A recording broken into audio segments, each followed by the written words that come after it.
দিল্লি বিস্ফোরণ কাণ্ডে ফরেন্সিক রিপোর্টে নয়া মোড়। যে তথ্যগুলো ভারতের গোয়েন্দা দপ্তরের হাতে এসছে তাতে কিন্তু দুটো প্রশ্ন উঠেছে। প্রথম প্রশ্ন, এই বিস্ফোরণ কি ইচ্ছাকৃত ঘটানো কোনো বিস্ফোরণ, নাকি নিছকই দুর্ঘটনার ফলে ঘটে যাওয়া এক বিস্ফোরণ? এবং তৃতীয় যে প্রশ্নটি এর সঙ্গে সমান্তরালভাবে ওঠে তা হলো, যদি দিল্লিতে পার্টিকুলার রেড ফোর্টের কাছে এই বিস্ফোরণ না হতো তাহলে অন্য কোন বড় পরিকল্পনা করা হয়েছিল এই ডাক্তার টেরোরিস্ট গ্রুপের পক্ষ থেকে? কেন এই প্রশ্নগুলো উঠলো আমি ফরেন্সিক রিপোর্ট ডিটেইলিং এ আপনাদের সামনে বলছি, আপনারা তাহলে বুঝবেন কেন কালকের এই প্রশ্নগুলো আসলে ভারতের কিন্তু অনেক বড় মাথা ব্যথার কারণ হতে শুরু করলো। কারণ যদি এটি দুর্ঘটনার ফলে ঘটে যায় তাহলে কিন্তু এর পরে কোনো না কোনো ধামাকা নিঃসন্দেহে অপেক্ষা করতে পারে ভারতের জন্য, তা কিন্তু মনে করছেন একাধিক বিশেষজ্ঞরা। যারা এই ভিডিও দেখছেন, ছোট্ট একটা অনুরোধ, চ্যানেলটিকে ভালো লাগলে একটু সাবস্ক্রাইব করে পাশে থাকা বেল আইকনটি ক্লিক করে পাশে থাকবেন। সাবস্ক্রাইব করতে কোনো পয়সা লাগবে না, শুধু একটু ক্লিক করে দেবেন, তাহলে আমি এই ধরনের রিসার্চ করে রেগুলার ওয়েতে আপনাদের সামনে ধারাবাহিকভাবে এই ধরনের ভিডিও নিয়ে আসতে পারবো। যাই হোক, কালকে যে ফরেন্সিক রিপোর্ট সামনে এসছে সেখানে কি কি জিনিস সকলের আগে উঠে আসছে দেখুন। প্রথমত, যেখানে বিস্ফোরণটি হয়েছে সেখান থেকে যে পদার্থ কালেক্ট করেছিলেন ফরেন্সিক অফিসাররা, সেখানে বলা হচ্ছে the bomb was not fully developed, অর্থাৎ যে বোম এখানে ফেটেছে তা কিন্তু ফুললি ডেভেলপড বোম নয়। ইন্টারেস্টিং বিষয় যে যদি পুরোপুরিভাবে ডেভেলপ করা হতো তাহলে হয়তো রেড ফোর্টের বদলে অন্য কোনো জায়গায় আক্রমণ বা এই ধরনের বিস্ফোরণ ঘটতে পারত। পরবর্তীকালে প্রাথমিকভাবে অ্যাজাম্পশন করা হয়েছিল যে যেখানে এই বিস্ফোরণ হয়েছে তা কিন্তু ভেহিকেল বর্ন আইইডি অর্থাৎ ভিবিআইইডি, এবং এটি একটি সুসাইড অ্যাটাক। মনে করা হচ্ছিল এটা হয়তো এক্সপ্লোসিভ ইউজ করা হয়েছে এবং এটি একটি সুসাইড অ্যাটাক। এবং সবথেকে ইম্পর্টেন্ট বিষয় হলো এটি একটি সিম্বলাইজড অ্যাটাক যা রেড ফোর্টের সামনে করা হয়েছে এবং গোটা বিশ্বের সামনে এই বিস্ফোরকের ফাটানোর মাধ্যমে জঙ্গিরা বুঝিয়ে দিয়েছে, দেখো ভাই, আমরা তোমাদের অন্যতম গুরুত্বপূর্ণ ক্রিটিক্যাল ইনফ্রাস্ট্রাকচারের সামনে এই ধরনের বিস্ফোরণ ঘটাতে পারি। এগুলো স্পেশালি ছিল আর্লি অ্যাজাম্পশন।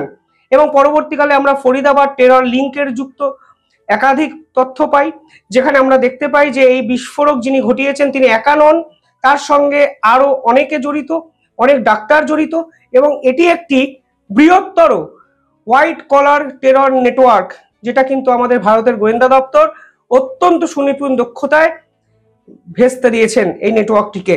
এবার পরবর্তীকালে কালকে একটি ফরেন্সিক রিপোর্ট এসছে।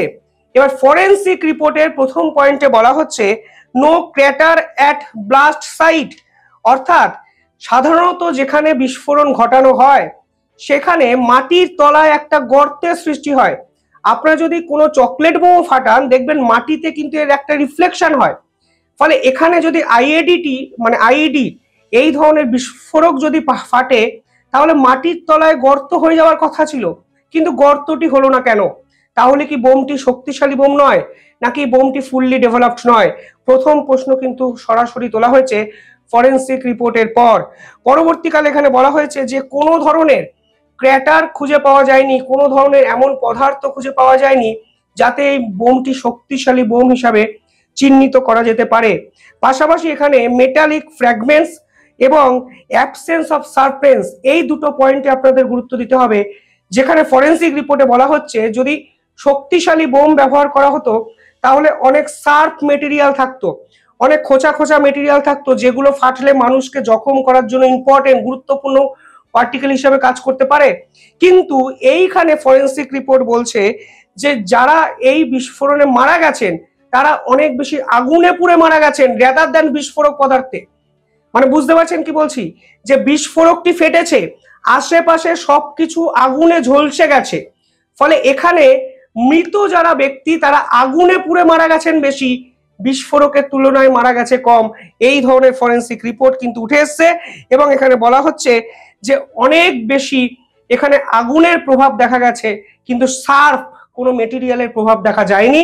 ফলে সেকেন্ড প্রশ্ন যেটি উঠেছে তাহলে এই বোমটি কি সত্যি ফুললি ডেভেলপড হয়েছিল নাকি বানানোর প্রক্রিয়া চলছিল, ভয়ে এটাকে ফাটিয়ে দেওয়া হয়।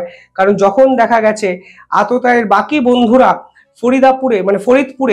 ফরিদাবাদে একাধিক জায়গায় ধরা পড়ে যাচ্ছেন, যখন মহিলা ডাক্তার ধরা পড়ে গেছেন, যখন উত্তরপ্রদেশের ডাক্তার ধরা পড়ে গেছেন, যখন একের পর এক হরিয়ানা থেকে চেনগুলোকে ভারতের গোয়েন্দারা রিকভার করতে শুরু করেছেন, তখন এই ডক্টর উমার ভয় পেয়ে এই বিস্ফোরক পদার্থ ফাটিয়ে দেননি তো? এই প্রশ্ন কিন্তু সকলের আগে উঠেছে। পাশাপাশি যেটা 3 নম্বর প্রশ্ন, সেটি হলো ইনকমপ্লিট বোম ডিভাইস।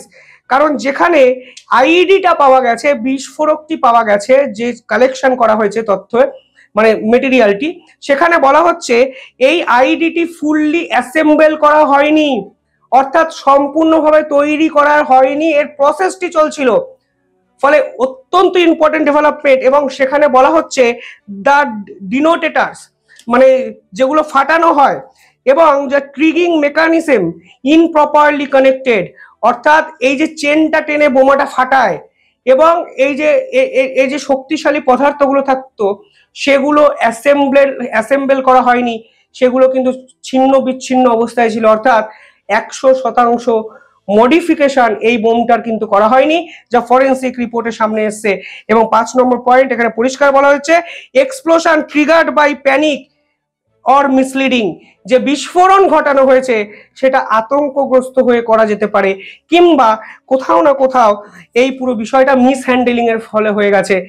ফলে বুঝতেই পারছেন অনেক বড় পরিকল্পনার হয়তো ছক এই জঙ্গি ডাক্তাররা করেছিল, কিন্তু কোথাও না কোথাও প্যানিক কিংবা মিসহ্যান্ডেলিং করে তাদের কিন্তু রেড ফোর্টের সামনে বোমটি ফেটে যায়। এই রকম আবার একটা তথ্য কিন্তু সামনে এসছে। এবং পাশাপাশি যেটা ইম্পর্টেন্ট বিষয়, lack of secondary blast or coordinate strike. ইতিহাস বলছে এই ধরনের বিস্ফোরণের ফল পরে আরেকটা আফটার এফেক্টস দেখা যেতে পারে, কোঅর্ডিনেট স্ট্রাইক দেখা যেতে পারে। যদিও গোয়েন্দা দপ্তর এই নেটওয়ার্কটাকে সম্পূর্ণভাবে ধরে ফেলেছিলেন, যে হরিয়ানা, কাশ্মীর, বিভিন্ন জায়গায় ছড়িয়ে ছিটিয়ে থাকা হোয়াইট কলার ডাক্তাররা এরা কিন্তু ইতিমধ্যেই ধরা পড়ে গেছিলেন। ফলে আলটিমেটলি কোঅর্ডিনেট স্ট্রাইকটাও দেখা যায়নি। ফলে এটা যদি প্ল্যানিং হতো তাহলে কিন্তু এই বিষয়গুলো হওয়ার সম্ভাবনা থাকতো। ফরেন্সিক রিপোর্ট নিঃসন্দেহে ইন্টারেস্টিং, নয়া মোড়, পুরো বিষয়টা কিন্তু অন্যদিকে নিয়ে গেল। এবার ফাইনাল কনক্লুশন ভারত এখনো কিন্তু জানায়নি। আজকে সিকিউরিটি ক্যাবিনেটের মিটিং আছে, তারপরে আমরা ফাইনাল আউটকামটা জানতে পারবো। ফরেন্সিক ফাইন্ডিংসে আরো অত্যন্ত ইম্পর্টেন্ট কিছু ডাটা আমাদের সামনে এসছে, তথ্য সামনে এসছে। সেখানে বলা হচ্ছে এখানে আরডিএক্স ব্যবহার করা হয়নি। দুদিন ধরে আমরা আরডিএক্স এর কথা শুনছিলাম, কিন্তু আমরা এখানে জানতে পারলাম যে বোমটি ব্যবহার করা হয়েছে তা পাতি, অ্যামোনিয়াম নাইট্রেট এবং ফুয়েল অয়েল। কোনো আরডিএক্স এর ব্যবহার হয়নি। ব্লাস্ট প্যাটার্ন যেটা ছিল তা হলো অনেক বেশি ড্যামেজ হয়েছে আগুনে পুড়ে, এবং এই বোম ফেটে কিন্তু সে অর্থে আগুনে পোড়ার থেকে বেশি ড্যামেজ হয়নি। অর্থাৎ বুঝতেই পারছেন গল্পটা কিন্তু আস্তে আস্তে ঘুরে যেতে শুরু করেছে। যদি এই ফরেন্সিক রিপোর্টকে মান্যতা দেওয়া হয় তাহলে কিন্তু সকলের আগে প্রশ্ন উঠবে, তাহলে এই জঙ্গিরা অন্য কোন জায়গাকে, কোন শহরকে, কিংবা অন্য কোন বড় পরিকল্পনা করছিল। আজকে এই রকম একটি বিস্ফোরণের ফলে তাদের কি অনেক বড় পরিকল্পনা ভেস্তে গেল? মানে আমি এই বিস্ফোরণকে ছোট বলছি না, এই বিস্ফোরণ যারা মারা গেছেন তাদের প্রতি আমি সমব্যথী হয়েও বলছি, যদি এই বিস্ফোরণ যদি এই রকম মিসহ্যান্ডেলিং এর ফলে হয়ে থাকে তাহলে কিন্তু ভারতবর্ষ অনেক বড়, এর থেকেও বড় আক্রমণের হাত থেকে হয়তো সম্ভবত বাঁচলো। যদিও পুরোটাই পারসেপশনের বিষয়, আমি একদম তথ্যভিত্তিক আপনাদের দেখালাম। ফাইনাল কনক্লুশন ভারত অফিসিয়ালি কিন্তু এখনো কিছু জানায়নি, শুধু ফরেন্সিক রিপোর্টটি মিডিয়ায় এসছে, আমি আপনার সঙ্গে আলোচনা করলাম। যাই হোক, দেখতে থাকুন দ্য ইন্ডিপেন্ডেন্ট বেঙ্গল। চ্যানেলটিকে ভালো লাগলে একটু সাবস্ক্রাইব করে পাশে থাকা বেল আইকনটি ক্লিক করে আমাদের পাশে থাকবেন। ধন্যবাদ।